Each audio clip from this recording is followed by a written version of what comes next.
Okay, let's just get right into it. We have all seen those posts online, right? The ones that talk about ADHD hyperfocus, like it's this amazing secret weapon for getting things done. But what if that whole idea is just wrong? What if it's not a gift at all? Let's just be crystal clear about this from the very beginning. ADHD hyperfocus, it is not a superpower. And it is definitely not the same thing as being productive or getting into some kind of healthy flow state. Not even close. What it really is a neurological trap. One that might make you feel like a genius for a little while, right before it completely wrecks your life. Let me show you what I mean. So let's talk about the myth. This is the version of hyperfocus that gets romanticized all over the internet, and you can see why. It sounds pretty amazing, doesn't it? I mean, you see people almost bragging about it. You hear things just like this. And look, on the surface, that kind of intense, laser-like focus seems incredible. And yeah, it absolutely happens. But that is only half the story. Because here's what they don't show you. The fallout. While you were down that 14-hour rabbit hole, what else was happening? This. The deadlines you missed for the actually important project, the mountain of emails you ignored, the bills that are now overdue, and even the friendships that are just quietly fading away because, well, you've gone dark. And this right here, this is the crucial point. Hyperfocus has absolutely no sense of priority. It does not care about your to-do list or your goals or what society thinks is important. It is a heat-seeking missile for one thing and one thing only, whatever is interesting, new, or urgent in that exact moment. So, if it's not a superpower, what is actually going on in the brain? Well, this brings us to what we can call the dopamine lock. And the key word here is lock. This isn't about discipline or motivation. The ADHD brain, it struggles to get going on boring things. But when something comes along that provides a powerful hit of dopamine because it's new or fascinating, or maybe it has a terrifying last-minute deadline, the brain doesn't just get interested, it locks on. You see, you don't choose to hyperfocus, you get captured by it. It's a process. First, some shiny new stimulus appears. Second, your brain gets that powerful chemical reward. Third, your attention slams shut on everything else. And finally, the rest of the world just disappears. Time, hunger, other people, other responsibilities, poof, they're gone. You're trapped. And being captured like that, well, as you can imagine, it comes at a very, very high cost. It completely destroys any sense of balance in your life. And this table really shows the trade-off, doesn't it? Hyperfocus makes you incredible at starting new and exciting things, at deep thinking and moments of intense creativity.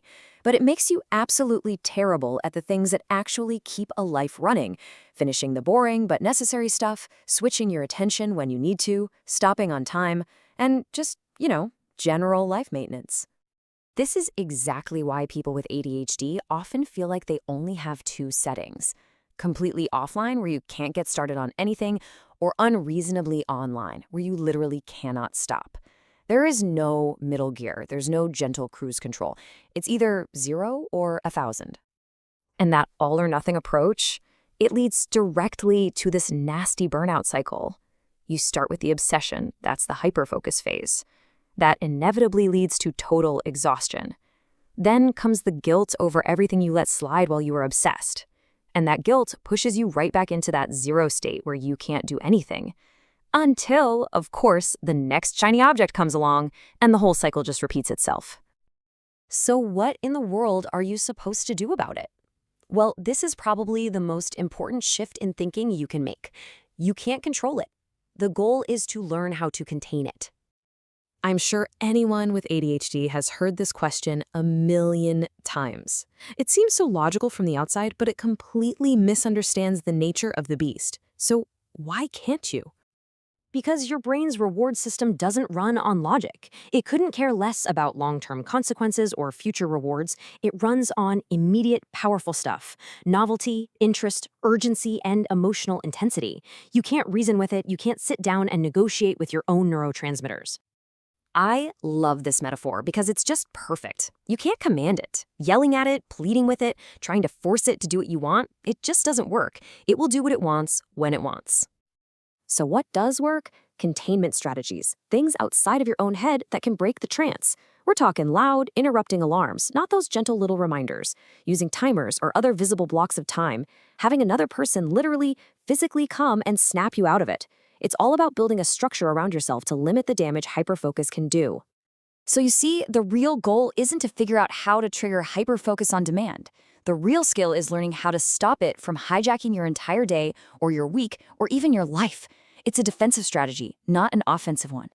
The crucial takeaway is this. We need to stop thinking about hyperfocus in terms of good or bad. It's not a gift and it's not a curse. It's a raw, powerful neurological force, kind of like fire or electricity. If you let it run wild, it will burn you out. But if you respect it and you build structures to contain it, it can be part of how you build some pretty incredible things. So I want to leave you with this question. If you have ever had a day where you accomplished some huge, complex task over 12 hours, but you simply could not bring yourself to answer one simple, important email, is that a flaw in your character? Does that make you lazy or undisciplined? No, it's not. It's your brain's unique wiring doing exactly what it was designed to do, chasing dopamine and locking onto interest for better or for worse. And just understanding that, that's the first real step to managing it.